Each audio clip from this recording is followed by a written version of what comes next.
जय श्री राम, जय हनुमान जी। जी हाँ दोस्तों, हमेशा की तरह इस बार भी मैं नया वीडियो आप लोगों की सेवा में लेके आ रहा हूँ। दोस्तों, आज का मुख्य विषय है धनतेरस।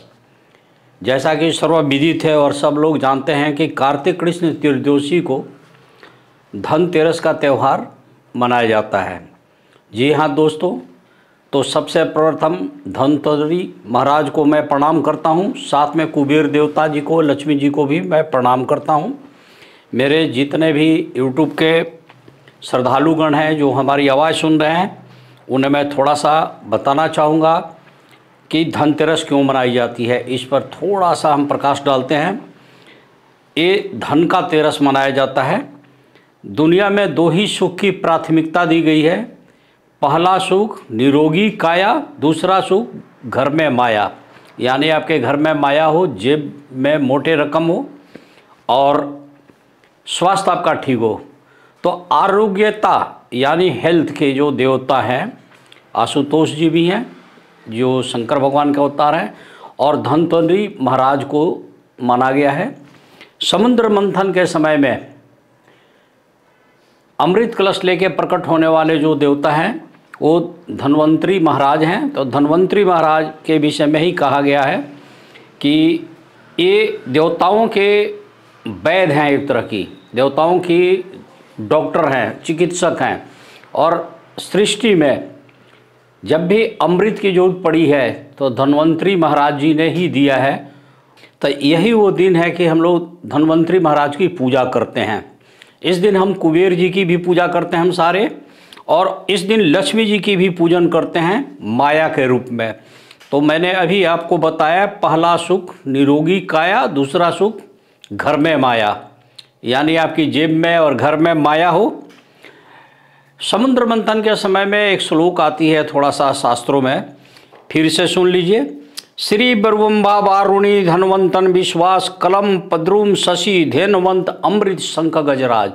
ये सारे चीज़ समुद्र से पैदा हुए और इसी दिन धन्वंतरी महाराज के जन्मोत्सव मान के हम लोग मनाते हैं। और सरकार द्वारा इसे आयुर्वेद दिवस के रूप में भी मनाया जाता है। आयुर्वेद का जो जितनी भी जिक्र आती है धन्वंतरी महाराज से ही शुरू की गई है। तो इसके विषय में ये कहा गया है कि जब लक्ष्मी जी की पूजा 2 दिन के बाद की जाती है, क्योंकि धनतेरस के दिन पहले धन्वंतरी महाराज पैदा हुए, अमृत कलश लेके प्रकट हुए, तो उसके ठीक 2 दिन बाद लक्ष्मी जी प्रकट हुई। यही वजह है कि जो दीपावली लक्ष्मी जी की त्यौहार मनाई जाती है वो ठीक धनतेरस के दूसरे दिन मनाई जाती है। इस दिन झाड़ू से लेकर सोने चांदी आभूषण और पीतल तांबे के बर्तन खरीदे जाते हैं, क्योंकि वो अमृत कलश लेके जो आए थे वो भी सोने का था। तांबा भी देवताओं को बहुत प्रिय है, पीतल भी बहुत प्रिय है। हाँ, उस दिन लोहा नहीं खरीदना चाहिए।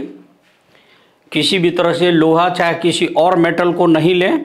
जैसे कई लोग एल्युमिनियम खरीद लेते हैं, शीशा खरीद लेते हैं, या चाकू खरीद लेते हैं, ब्लेड खरीद लेते हैं, नोकीली कोई भी चीज़, तो इस दिन बिल्कुल नहीं खरीदना चाहिए। इस दिन किचन में यूज करने वाली कोई भी चीज़ हो जो कि तांबे की हो, पीतल की हो, तो ज़्यादा ही फार बेटर होता है। कुछ नहीं हो तो तांबे का एक जग ले लीजिए, एक लोटिया ले लीजिए, एक गिलास ले लीजिए, कुछ भी लेना है ले लीजिए। लेकिन उस दिन अपने सामर्थ्य के अनुसार चांदी ले लीजिए, सोना खरीद लीजिए, कोई आभूषण खरीदना है आभूषण खरीद लीजिए, बहुत शुभ माना गया है। इस धनतेरस के ऊपर एक और छोटी सी कहानी शास्त्रों में आती है कि इसी दिन भगवान विष्णु का वामन अवतार भी हुआ था। राजा बलि से देवता लोग काफ़ी त्रस्त थे और विष्णु भगवान से काफ़ी प्रार्थना किए थे कि हे परमपिता परमेश्वर, आप किसी भी तरह से राजा बलि से हम लोग की रक्षा करें। हम लोग की सारी धन संपत्ति सुख चैन उसने छीन रखा है। तो ब्राह्मण के भेष में, वामन के भेष में भगवान विष्णु जी प्रकट हुए और उन्होंने वामन भेष में उनसे दान मांगा। दान में उन्होंने 3 पग जमीन मांग ली विष्णु भगवान ने। राजा बलि ने तीनों पग देने के लिए, तो एक ही पग में उन्होंने पूरी पृथ्वी नाप दी, दूसरे पग में उन्होंने पूरा अंतरिक्ष नाप लिया, तीसरा पग कहाँ रखें उन्होंने उससे पूछा तो उसने अपना सर बढ़ा दिया कि मेरे सर पे ही रख लीजिए। तो एक कहानी भी जुड़ी हुई है, धनतेरस के दिन का ही शुभ माना गया है, बताया गया है कि उसी दिन की कहानी है। कुछ लोग इस दिन मृत्यु के देवता यमराज जी की भी पूजा करते हैं। इसका भी शास्त्रों में वर्णन है कि इस दिन यमराज जी की पूजा की जाती है।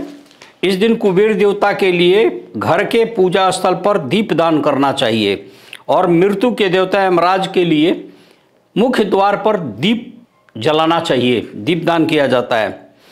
तो राजा बलि का सारा धन हड़पने के बाद भगवान विष्णु ने वो सारे धन जिन जिन देवी देवताओं के पास छीन के रखा था उसने उन सबको बांट दिया। तो देवता लोग काफ़ी खुश हुए और इस दिन उन्होंने कुबेर की और सबकी पूजा की। कुबेर जी के पास धन का प्रचुर भंडार होता है और इसीलिए कुबेर जी की पूजा की जाती है। जी हाँ, कुबेर जी के हाथ में नेवला जरूर होता है, इसका भी ध्यान रखिएगा। तो इस दिन हमें पूजा करनी है गणेश जी की, लक्ष्मी जी की, कुबेर जी की और आरोग्य के देवता धन्वंतरी महाराज की भी पूजा की जाती है। अगर भगवान शिव शंकर की भी पूजा की जाए, चूँकि आशुतोष जी भी वही हैं, कोई भी रोग से संबंधित लाइलाज बीमारी आती है तब भी हम लोग भगवान शिव शंकर की पूजा करते हैं। और ध्यान रखिएगा, कलयुग के सरकार और कलयुग की संकट का मोचन करने वाले हनुमान जी हैं। तो उस दिन हनुमान जी के नाम से भी एक दिया जरूर जलानी चाहिए और उस दिया में अगर लौंग जला दिया जाए तो और अच्छी बात है। कहा गया है कि सोने में सुहागा। इस दिन एक चीज़ का ध्यान रखा जाता है कि घर में कोई भी एक्सपायरी डेट की दवा नहीं होनी चाहिए, क्योंकि ये स्वास्थ्य से रिलेटेड है। तो घर के अंदर जितने भी एक्सपायरी डेट की दवा वगैरह हो ढूंढ के निकाल के रख दीजिएगा। घर की पूरी सफाई कर दीजिएगा। घर के अंदर कोई अगर आप चाहें तो उस दिन फर्स्ट एड बॉक्स वगैरह भी घर में ले आकर रख सकते हैं, लेकिन कोई भी पुरानी चीज़, अनयूजफुल चीज़ जिसे स्क्रैप कहते हैं, घर में होनी नहीं चाहिए। इस दिन निकाल देनी चाहिए। इस शुभ अवसर पर काली वस्तु, चमड़ा, लोहा, शीशा, कांच भूल के भी नहीं खरीदना चाहिए। देखिए, लोहा, स्टील वगैरह शनि को रिप्रेजेंट करता है, वो शनि को प्रिय है, तो इस दिन शनि नहीं बुलाना चाहिए। शीशा वगैरह, प्लास्टिक वगैरह नहीं खरीदना चाहिए, क्योंकि राहु को रिप्रेजेंट शीशा करता है, कांच करता है, इसलिए नहीं खरीदना चाहिए। इस दिन अगर खरीदना है अपने समर्थ के अनुसार सोना खरीद लीजिए, चांदी खरीद लीजिए, तांबा खरीद लीजिए, पीतल खरीद लीजिए या कोई ऐसी सामग्री खरीद लीजिए जो शुभ हो लेकिन अशुभ न हो। आशा ही नहीं, पूर्ण विश्वास है कि मेरा यह वीडियो आपको पसंद आया होगा और प्रेम से आप बोलिए धन्वंतरी महाराज की जय हो, जय श्री कुबेर जी की जय हो। पूजा के समय बोलिए ओम श्री कुबेराय नमः।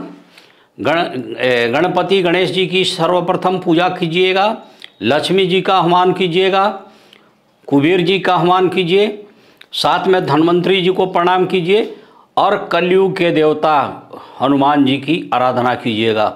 आपका पूरी वर्ष काफ़ी सौभाग्यशाली रूप से गुजरेगा। जय श्री राम, जय हनुमान जी।